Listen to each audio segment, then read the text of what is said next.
क्या आप जानते हैं, हाथी सिर्फ ज़हीन जानवर नहीं, ये जज्बाती भी होते हैं। वो अपने मरने वालों के लिए रुकते हैं, इन्हें सूंघते हैं, छूते हैं और फिर देर तक वहीं खड़े रहते हैं, जैसे कुछ कहे बगैर रो रहे हों। क्या ये सिर्फ एक इत्तेफाक है या हाथी वाकई गम महसूस करते हैं इंसानों की तरह? चलिए आज फितरत के सबसे खामोश मगर दिल को छू लेने वाले राज से पर्दा उठाते हैं। हाथी दुनिया के सबसे ज़हीन ममालिया जानवरों में से एक हैं। वो ना सिर्फ अपनी गैर मामूली याददाश्त के लिए मशहूर हैं, बल्कि इनके रवैये में ऐसे जज्बात देखे गए हैं जो सिर्फ इंसानों से मंसूब किए जाते हैं, जैसे मोहब्बत, दोस्ती और शायद गम। लेकिन सवाल ये है, क्या हम हाथियों के इन रवैयों को इंसानी गम से जोड़ सकते हैं?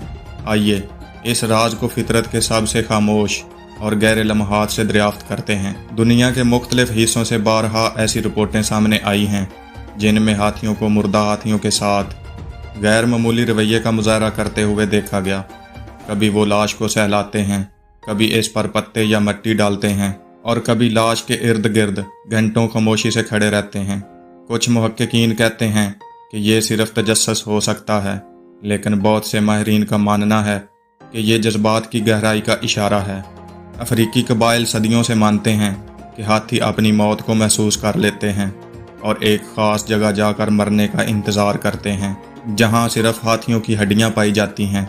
अगरचे साइंसदान इस मफरूज़े को पूरी तरह नहीं मानते, मगर कई मुकामात पर यही रुझान देखा गया है कि हाथी वापस उसी जगह आते हैं जहां इनका कोई साथी पहले मरा था। हाथियों के रवैयों पर तहकीक करने वाली डॉक्टर जोइस पॉल कहती हैं, जब हाथी अपने मुर्दा साथी को सूंघते हैं तो इनकी खामोशी सबसे ज़्यादा चौंका देने वाली होती है। एक वाक़या कीनिया के सांबोरो नेशनल पार्क का है, जहां एक हाथी मैट्रन विक्टोरिया की मौत के बाद इसके बेटे मालासू और बेटी नूर ने घंटों लाश के गिर्द वक्त गुजारा। नूर की आंखों से आंसू नहीं थे, लेकिन इसकी टेम्पोरल ग्लैंड से बहती रतूबत इसके अंदर के तूफान को बयान कर रही थी। एक ऐसा रद्द अमल जो हाथियों में दबाव या गुस्से के वक्त आता है। ऐसा ही एक वाकया भारत के काजीरंगा नेशनल पार्क में पेश आया, जहां एक नर हाथी कई घंटों तक अपने साथी की खोपड़ी के पास खड़ा रहा, न खाया न पिया, सिर्फ सूंड से सहलाता रहा और बार बार लौट कर आता रहा। तो क्या ये वाकई गम है?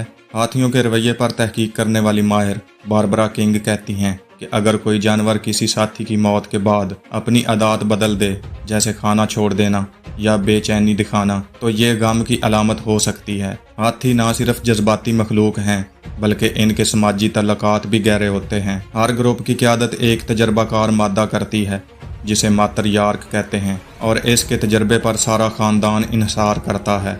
कुछ मुहक्किकीन का कहना है कि वो मुर्दा हाथियों को सिर्फ इज्जत नहीं देते, बल्कि इनके जिस्म से कुछ सीखने की कोशिश करते हैं, जैसे कि मौत की वजूहात या मौल की खतरनाक अलामतें। लेकिन सबसे ज़्यादा चौंकाने वाली बात यह है कि अक्सर हाथी अपने मुर्दों को बार बार देखने वापस आते हैं, कभी महीनों बाद, कभी सालों बाद। एक मुर्दा हाथी की हड्डियों पर आकर वो खामोश खड़े हो जाते हैं, जैसे कोई याद ताज़ा कर रहे हों या कोई तल्लक महसूस कर रहे हों जो लफ्ज़ों से बाहर है। एक बार एक नौजवान हाथी ने अपनी माँ की लाश को उठाने की कोशिश की।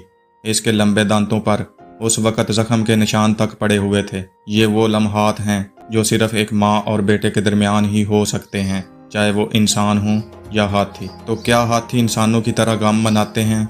शायद हम इसका मुकम्मल जवाब ना दे सकें, लेकिन जो बात तय है वो ये है कि हाथी अपनी लाशों में गैर मामूली दिलचस्पी लेते हैं। इनके रवैये में एक खामोश जज्बाती गहराई होती है और इनके सलूक हमें ये सोचने पर मजबूर करते हैं कि जज्बात सिर्फ इंसानी दुनिया तक महदूद नहीं। हो सकता है हम हाथियों के गम को मुकम्मल तौर पर ना समझ सकें, लेकिन हम इसे महसूस ज़रूर कर सकते हैं जब वो खामोशी से अपने साथी को आखिरी बार अलविदा कह रहे होते हैं। अगर आपको फितरत के ये अनोखे राज दिलचस्प लगते हैं तो हमारे चैनल राज़े फितरत को ज़रूर सब्सक्राइब करें। कमेंट्स में हमें ज़रूर बताएं, क्या आप समझते हैं कि जानवरों के जज्बात इंसानों जैसे होते हैं? वीडियो को लाइक करें, शेयर करें और याद रखें, फितरत में हर खामोशी एक राज छुपाए हुए है।